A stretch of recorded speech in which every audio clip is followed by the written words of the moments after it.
The story begins with a man named David. David was not rich. He lived on Earth, working small jobs just to survive. Every day felt the same. Wake up, work, eat, sleep. He dreamed of something bigger, something that would change his life. But he never expected the chance would come from the stars. One evening, after a long day of work, he saw a strange ad flashing on his old tablet screen. The message looked simple: work needed, strong humans only, high pay, travel beyond Earth. David laughed at first. This must be a scam, he thought. But something about the message pulled at him. The words "only humans" stayed in his head. Why only humans? What kind of job was this? He pressed the link and at once the screen went black. Then a new face appeared. Not human, not from Earth. The creature had large silver eyes and smooth blue skin. Its voice was calm but carried strange power. "You are chosen. Do you want work beyond your world?" David froze. Was this real? A real alien speaking to him? His heart raced, his palms sweated. He could not believe it. But the alien's voice felt trustworthy. What kind of job? David asked. The alien smiled, almost as if it had been waiting for that question. Plowing fields. Work that only a human can do. Food, shelter, and more wealth than you have ever dreamed. But once you come, there is no going back. David thought about his empty wallet, his small apartment, his hopeless future. Fields? Farming? That sounded easy. Safer than most jobs on Earth, and what was there to lose? He nodded. Yes, I'll take the job. The alien's silver eyes glowed. Then prepare. Tomorrow you leave Earth. The next day David was taken from his home quietly. No one saw him leave. A ship smooth and silent like a shadow carried him beyond the clouds, beyond the stars. For the first time in his life, he looked back at Earth as a blue marble shining in the dark. His chest tightened. Was this a dream? Or a mistake? The ship traveled fast. Time blurred. Soon he arrived on a world unlike anything he had seen. The sky was not blue, but glowing green. 2 suns burned above, casting long golden shadows. The air smelled of flowers and metal. Giant fields stretched as far as the eye could see. Strange crops grew there, plants with crystal leaves, fruits that glowed like lanterns. "This is where you will work," said the alien supervisor. David stepped onto the soil. It was soft and warm, almost alive under his feet. He felt uneasy but also amazed. Maybe this job would not be so bad. The place was beautiful. The fields were endless. And the pay? If the alien was telling the truth, he would return one day as a rich man. But as he walked, he noticed something odd. Other aliens watched him from the distance. Tall figures with shining armor and glowing skin. They whispered to each other, but their voices carried across the wind. David could not understand their language, but he felt the weight of their stares. One alien muttered in a low, heavy tone. David caught only one word: plow. Another answered with a strange laugh. Their eyes followed him, not like he was a worker, but like he was prey. David's stomach twisted. Something felt wrong. Farming was simple. Why did they need him? Why only humans? That night they gave him a small room inside a stone tower near the fields. The walls glowed with soft blue light. Strange food was placed on the table. Meat that looked like silver, bread that melted like sugar, water that tasted sweeter than honey. He ate, but his mind was restless. He remembered the alien's words. Work only a human can do. What did that mean? Why not their own kind? And why did the others whisper when they saw him? As he lay in bed, the tower shook slightly. From far away, he heard a sound, like drums, like chants. He moved to the window and saw lights glowing on the horizon. A palace, huge and shining, stood far away. Its walls stretched into the sky, its towers like spears of silver. He felt a strange pull in his chest when he looked at it, as if something inside that palace was waiting for him. Suddenly, his door creaked open. The alien supervisor entered, his silver eyes glowing faintly in the dark. "Tomorrow," the alien said, his voice deep and calm. "You will meet the queens." David sat up, confused. "Queens, what do you mean? I thought my job was to plow fields." The alien tilted his head, his lips curling into a strange smile. "You will, but our fields are not like yours." Without another word, the alien left, closing the door behind him. David sat frozen in silence, the words echoing in his head. "Not like yours. Not like yours." His heart pounded. He felt both fear and curiosity, stronger than ever before. What kind of fields needed a human? Who were these queens? And why was tomorrow so important? Outside, the chants grew louder, echoing across the alien land. And David knew. His life was about to change forever. David woke up early. He did not feel rested. The strange chanting from the night before still echoed in his head. When he opened the window, he saw the alien world glowing under two suns. The field stretched far, shining with silver and green colors. But today, something was different. He could feel it. The alien supervisor entered the room without knocking. His silver eyes studied David like a tool, not a man. "It is time," he said simply. David frowned. "Time for what?" The alien's lips curved in a strange smile. "To meet the queens." David followed the supervisor through long halls made of glowing stone. The walls hummed with energy as if alive. Every alien they passed bowed their heads slightly, but their eyes stayed on David, watching him closely. Whispers followed him, whispers in a language he could not understand. The path finally opened to a wide gate taller than any building David had ever seen. Two giant guards stood there, their bodies covered in golden armor, their eyes burning like fire. The supervisor raised his hand. The gates opened slowly with a deep rumble. Inside was a hall that took David's breath away. The ceiling stretched into the clouds, decorated with stars that seemed to move. The floor was black crystal, reflecting his steps. And at the end of the hall stood a throne made of living vines glowing with golden light. And on that throne sat the queen.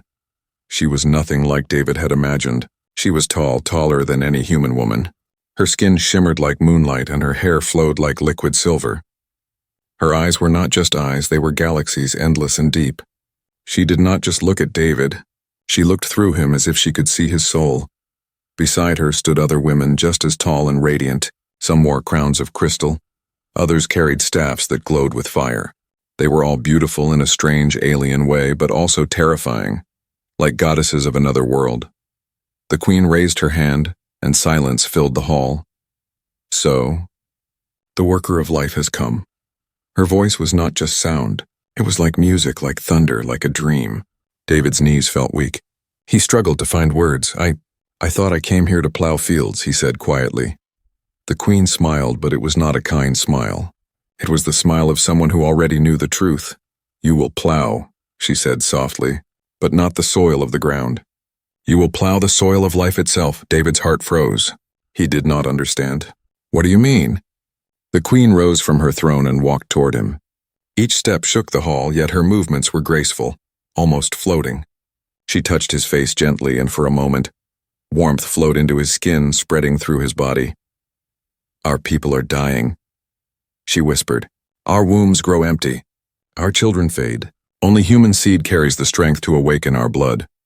Only you can give us life." David pulled back, shocked. His throat went dry. "You mean, you want me to—" "Yes," the queen interrupted. Her eyes locked on his. "You will be the father of our next generation. You will keep our race alive." David's mind raced. He had agreed to farming, not this. His body shook with fear. This was insane. He was just an ordinary man from Earth. How could he be the savior of an alien species?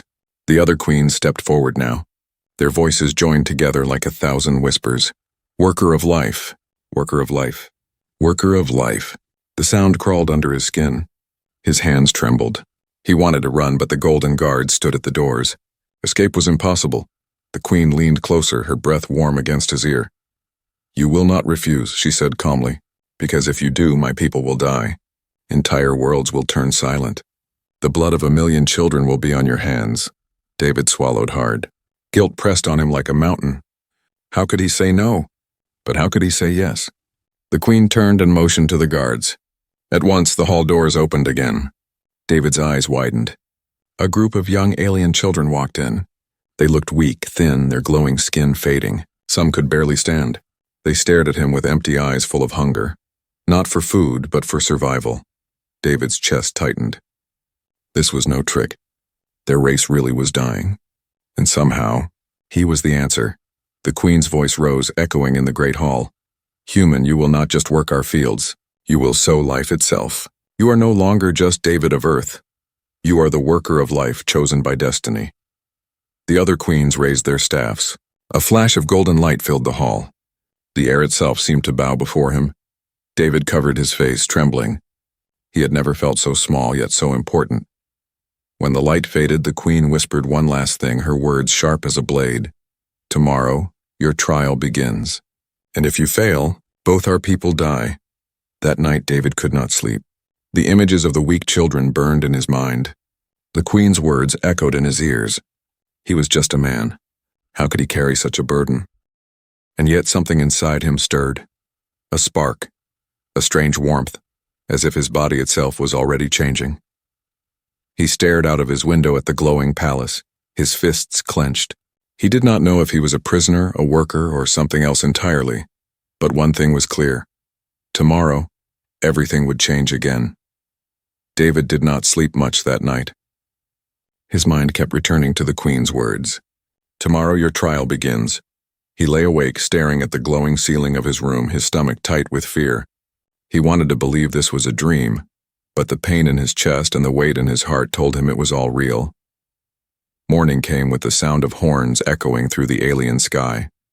The door to his chamber opened and the supervisor entered. His silver eyes glowed faintly. "It is time," the alien said.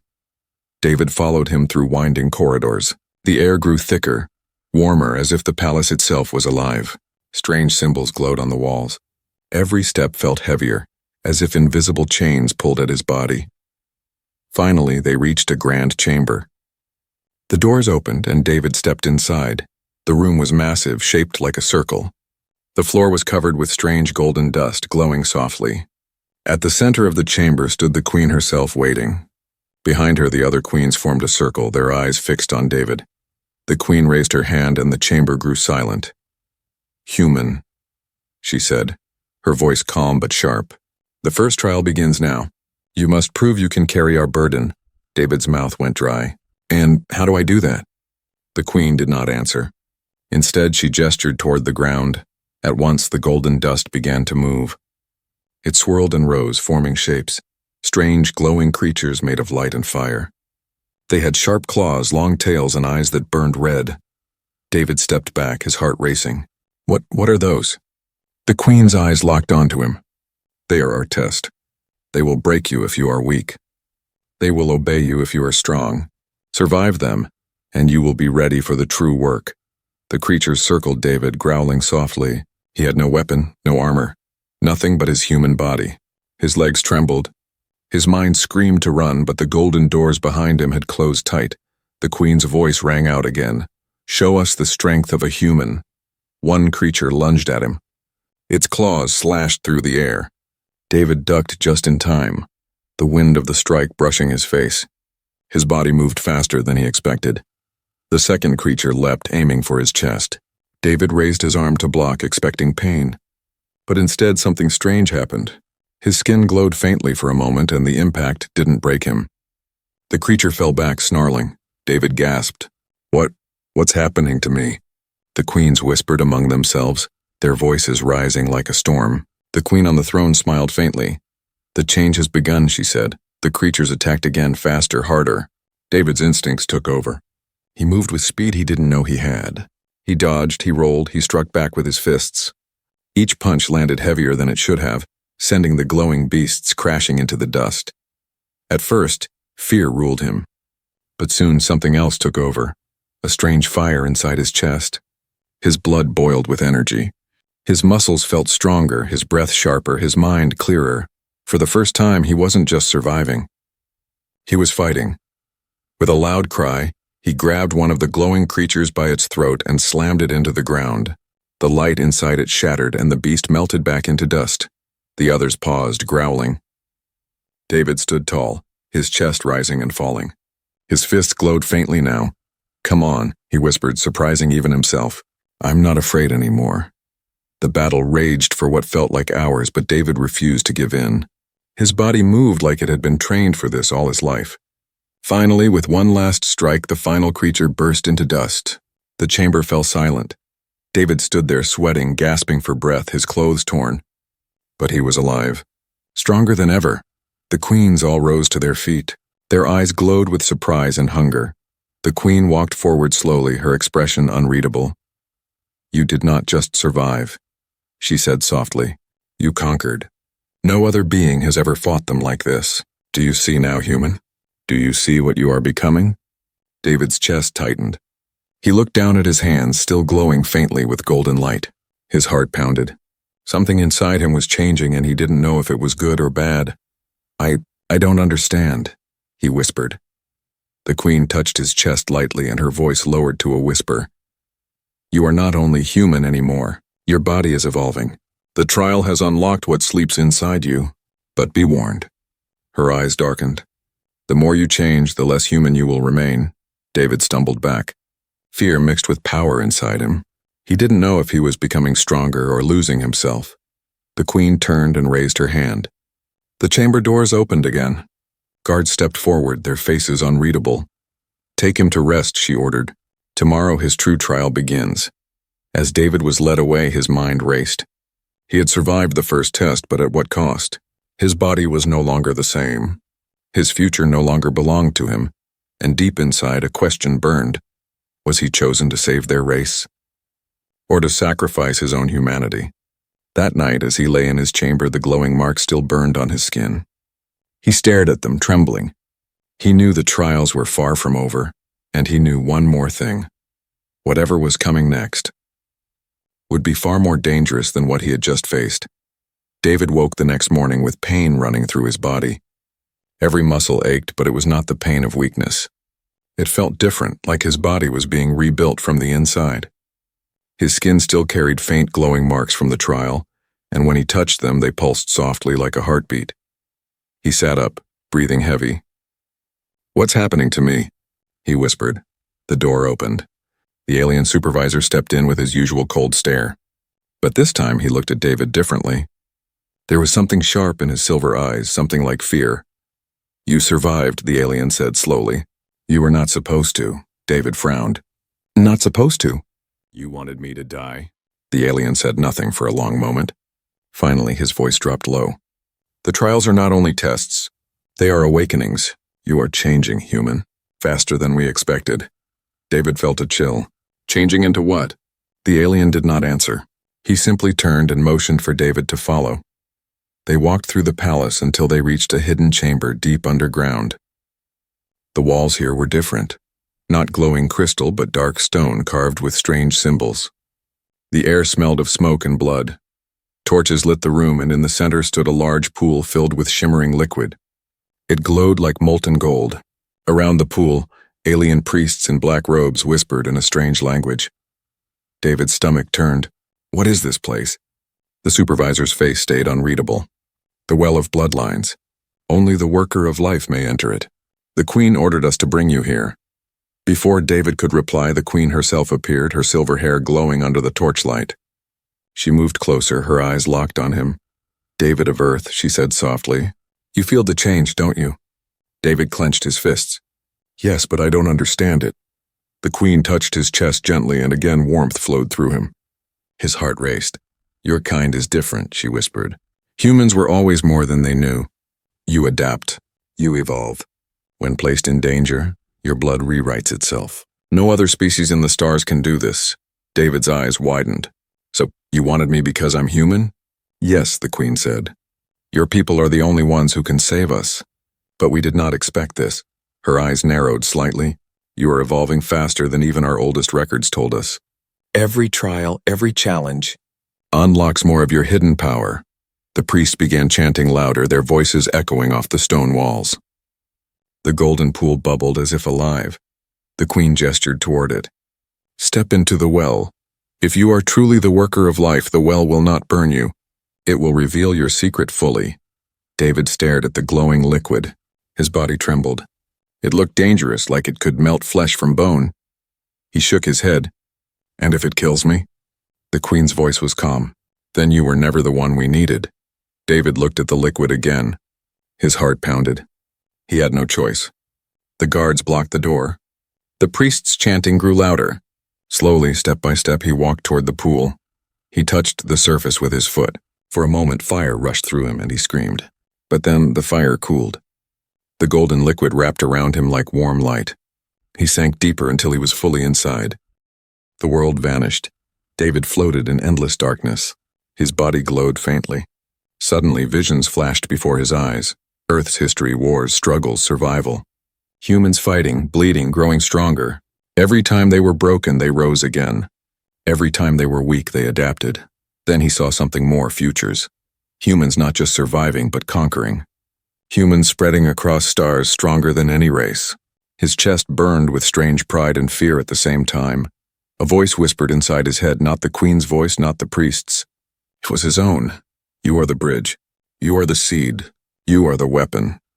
The golden light swallowed him whole. When David opened his eyes again, he was lying at the edge of the pool. His body was steaming, but he was alive. His skin now carried golden veins that pulsed with light. His eyes burned faintly, reflecting fire. The Queen and the priest stepped back, shocked. The supervisor whispered, "It is true. He is evolving beyond human." The Queen stared at him with hunger and fear in her eyes. "You are no longer only David of Earth, you are something new. Something even we cannot control." David sat up, his breath heavy. He could feel it. His body was stronger, faster. His mind was sharper, clearer. Every sound, every movement, every heartbeat around him felt alive in his senses. He clenched his fists and felt power rushing through him. It was terrifying. It was intoxicating. The Queen leaned closer, her voice almost trembling. "Now you understand, David. This is the human secret. Your kind is not weak. You are the hidden giants of the stars. That is why we chose you." David stared at her, his voice low. "No, you didn't choose me. You unleashed me." The priest fell silent. Even the Queen froze at his words. Something inside David had changed forever. He was not just a worker, not just a savior. He was becoming something far more dangerous. That night, as he sat alone in his chamber, David could not sleep. He looked at his glowing veins, his burning eyes in the mirror. He was scared, but deep inside he also felt something else: power. And for the first time he wondered, was he here to save the aliens? Or to conquer them? David woke to the sound of whispers in the palace halls. The air felt heavy, tense, as if the walls themselves carried secrets. His body still glowed faintly with golden veins from the well of bloodlines. But today the energy inside him felt restless, like a storm waiting to break.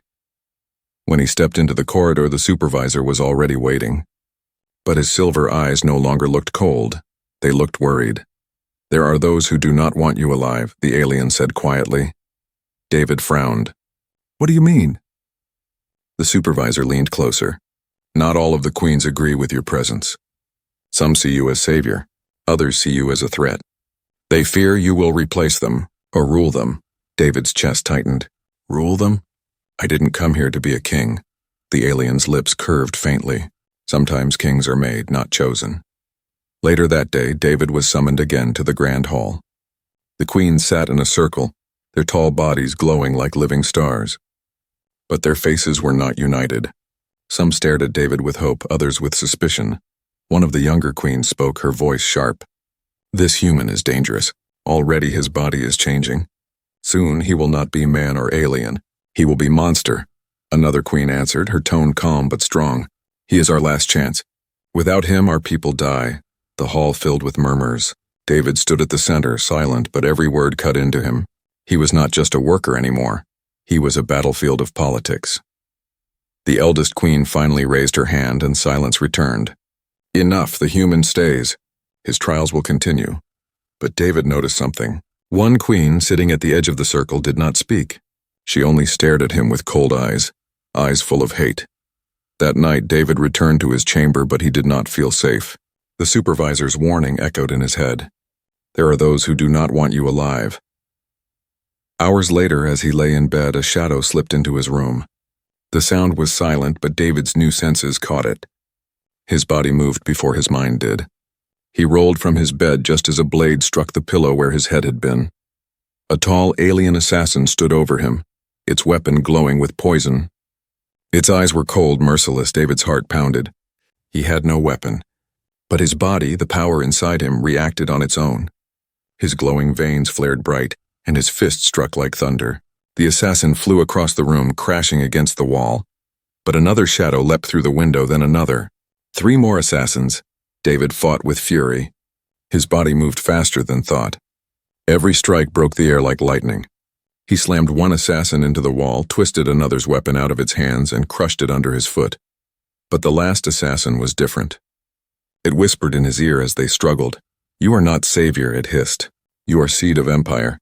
We will not let you grow." Before David could answer, the assassin threw itself against him, blade first. David twisted at the last second. The blade pierced the alien's own chest. The assassin fell, gasping, and whispered one final word. "King." Then it was dead. The palace guards rushed in too late, their golden armor gleaming under the torchlight. They froze when they saw the bodies on the floor. David stood among them, his fists glowing, his chest rising and falling with heavy breath. The supervisor entered, his face unreadable. "So it begins," he said softly. David turned, furious. "They tried to kill me, and you knew." The alien did not deny it. "I warned you, but now you understand. This is not only about breeding. This is about power. Some believe you will lead us to survival. Others believe you will lead us to conquest. Either way, they will not let you live in peace." David felt the truth in those words. His body trembled, not with fear, but with anger. The next morning, the queen herself came to him. Her silver hair glowed, her eyes full of fire. "You were attacked," she said. David nodded. "Assassins. Your own people." The queen's jaw tightened. "I know who sent them. There are rivals among us who fear what you are becoming. They see you as the future, but not the future they want." She led him through hidden passages, deeper into the palace than before. At last they reached a secret chamber. Inside were old relics, ancient weapons glowing with forgotten power, scrolls written in a language David could not read. The queen lifted one of the scrolls and placed it in David's hands. This was written thousands of years ago. It speaks of a prophecy, of a worker who would come from the stars, a human who would not just give us life but rule over us. David's breath caught. He unrolled the scroll. The drawings showed a figure with glowing veins standing above alien queens, a crown of fire on his head. His chest tightened. The image looked too familiar. He shook his head. "No, I didn't ask for this. I don't want to be your king." The queen's eyes locked on his. "Destiny does not ask what you want." David stood frozen, holding the scroll. Assassins wanted him dead. The queens wanted him alive, but for what? A savior? A king? A weapon? He looked down at his glowing hands. Power pulsed inside him, stronger every day. He was not just human anymore. And now he knew the truth. The job was never about plowing fields. It was about plowing the future, and the future terrified him. The palace was no longer silent. Rumors spread like fire. Some called David the worker of life. Others whispered a darker word, the human king. Every day he felt his body changing. His senses grew sharper. His strength grew heavier. Even the air seemed to bend around him. The golden veins under his skin pulsed brighter, and the queens who once looked down at him now stared with awe, or with fear. But the world outside the palace was not calm. The rival faction had made their move. Armies of aliens armed in black steel marched under banners of rebellion. They claimed David was not a savior but a parasite, a foreign seed that would replace their kind forever. The queen gathered David in the war chamber. The walls glowed with maps of alien lands showing enemy forces spreading fast. "They will come for you," she said. "If they kill you, our bloodline ends. If you fight, they will call you conqueror. What will you choose, David?" David clenched his fists. His voice was low but steady. "I didn't ask for this war. But if they want me dead, I will fight to live." That night, David was taken to a hidden sanctuary deep in the palace. Inside, he saw something that made his heart stop. Dozens of alien women stood in silence, their bellies glowing faintly with golden light. Around them were children, strange hybrids, not fully human, not fully alien. Their eyes shimmered with both fire and innocence. Some reached out tiny hands toward David as he entered. The queen's voice was soft. "These are yours. The first children of your blood, half human, half of us. They are stronger than any child born before." David staggered back. His chest tightened. "Mine? How?" "You are the worker of life," the queen whispered. "Your seed has already taken root. Your children are the future of this world." David stared at them, his mind racing. They looked at him with hope, like he was their father, their protector. And in that moment, he felt something change inside him. Fear was still there, but now it was joined by something else. Responsibility. When news of the hybrids reached the rival faction, their fury exploded. To them, the children were proof of everything they feared, humans replacing their kind. building a new race that would rule over them. Soon, war drums thundered across the land. The rival armies advanced toward the palace. The queen stood tall, her staff glowing with silver fire. "They will come through the eastern valley," she told David. "If we fall there, the palace will burn." "You must lead them." David froze. "Me? I'm not a general." The queen's eyes locked on his. "You are more than that. They will follow you because you are human, because you are becoming something greater than us all." The next day, the battlefield shook under two suns. The rival army filled the valley, thousands of armored warriors, their banners waving like shadows. David stood at the front, his golden veins glowing, his children and alien queens behind him. His heart pounded, but he did not step back. He felt every eye on him. He was not just David of Earth anymore. He was their symbol of survival. He raised his hand and his voice carried across the valley. "They call me invader. They call me parasite. But I tell you this, I am human. And humans do not run. We fight, we endure, we rise." A roar of voices rose behind him. Alien women, hybrid children, guards of the palace. For the first time, they shouted not in fear but in unity. The battle began. The rival army charged like a storm. Their weapons burned black fire. The ground shook as they rushed forward. David charged too. His body moved like lightning, faster than he ever believed possible. Each strike of his fists shattered weapons, broke armor, sent enemies flying. Golden energy flared from his veins, burning through ranks of soldiers. The queens fought beside him, their staffs blazing with power. His hybrid children, though young, carried strange strength, striking harder and faster than ordinary warriors. The battlefield became chaos, light against shadow, fire against steel. David's voice thundered over it all. "Stand with me! Fight for the future!" Hours passed. The valley ran red with blood and dust, but the palace defenders did not fall. With every strike, David grew stronger, his body feeding on the battle. He could feel the strange power inside him expanding, shaping him into something beyond human. At last, the rival army broke. Survivors fled, leaving their dead behind. The valley was silent except for the sound of breathing and the crackle of flames. David stood among the bodies, his chest heaving. His glowing veins pulsed like fire. The queen walked to his side. Her voice was soft but full of awe. "You did it. You led us. They will speak of this day for generations." But before David could answer, he felt a hand grab his ankle. He looked down. A dying enemy soldier lay on the ground, blood pouring from his chest. The soldier's eyes burned with hatred as he whispered, "You fool. You think this is victory? No, this was always a trap. You were never savior. You are the weapon they wanted." The soldier coughed blood, then went still. David froze. His victory felt heavy, poisoned. The words of the dying soldier echoed in his skull. Weapon. Trap. He looked at the battlefield, at the bodies of the fallen, at the hybrids staring at him with wide eyes. He had won. But at what cost? And deep inside, a terrifying thought grew. Maybe the soldier was right. Maybe he was not saving them. Maybe he was becoming exactly what they feared, a king of conquest. The valley was silent after the battle. Smoke rose from broken armor. The ground was covered with blood, dust, and the remains of two armies.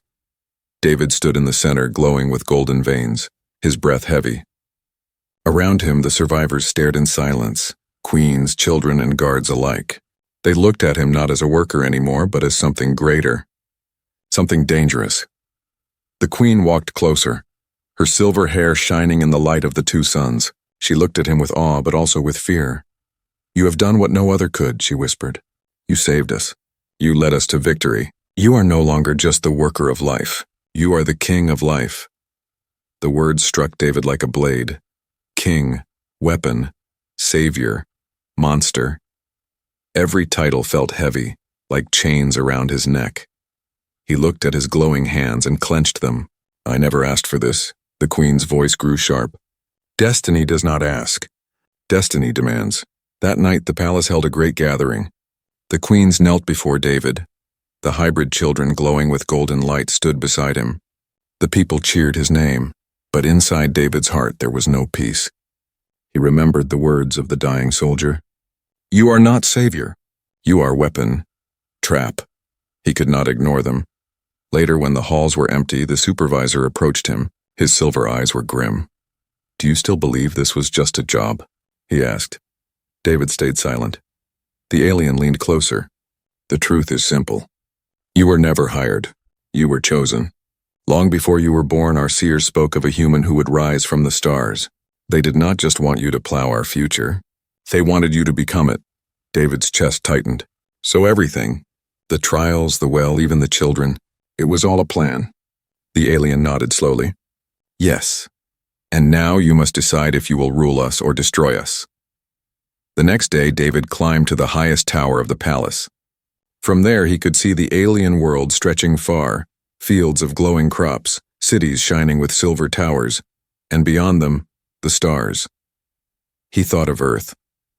His small apartment. His empty wallet. His lonely life. A life that now felt like it belonged to someone else, someone weaker. If he stayed, he would rule. He would be father to a new race, half human, half alien, stronger than either side. Together, they could conquer galaxies. If he left, the alien race would collapse. The queens would die childless, their world turning silent. But he could return to Earth. Human again, alone but free. The queen joined him at the tower. She stood beside him, her voice soft. "David, look at them." She pointed to the hybrids playing in the courtyard below. Their laughter echoed like music. "They are your children. They are your legacy. Will you abandon them?" David's eyes burned. His heart ached. "They are mine. I know, but if I stay, I won't be human anymore." The queen's eyes glowed. "Human? You are already beyond human. You are something greater." She stepped closer, her voice like silk. "Stay, rule with us. Become the king of life. The galaxy will kneel before your bloodline." David turned away, staring at the stars. His mind battled itself. One side whispered of power, glory, and destiny. The other side whispered of freedom, humanity, and choice. The hybrids called out to him. "Father, Father." Their voices pulled at his heart, but the words of the assassin echoed louder. "Weapon. Trap." David closed his eyes. For the first time since arriving on this world, he spoke not as a worker, not as a king, but as himself. "My whole life, people told me I was nothing, just another man. But now I know the truth." He turned, his golden eyes burning. "Humans were never meant to plow fields. We were meant to shape galaxies." The queen smiled, thinking he had chosen to stay. "Then you accept your crown?" But David's next words froze the hall. "No, I accept my freedom."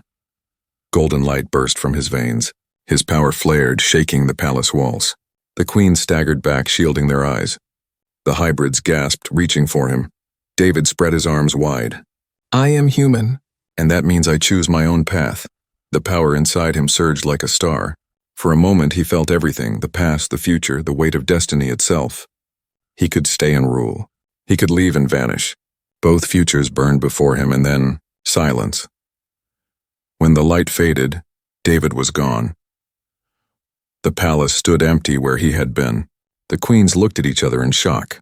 The hybrids cried out, their small hands reaching for a father who was no longer there. Some said he returned to Earth, his body broken, but his soul free. Others said he rose into the stars, becoming something greater than human, beyond alien, beyond king. But no one knew for certain. Only one truth remained. The worker of life had become something more. Not savior, not king, not weapon. He had become a legend.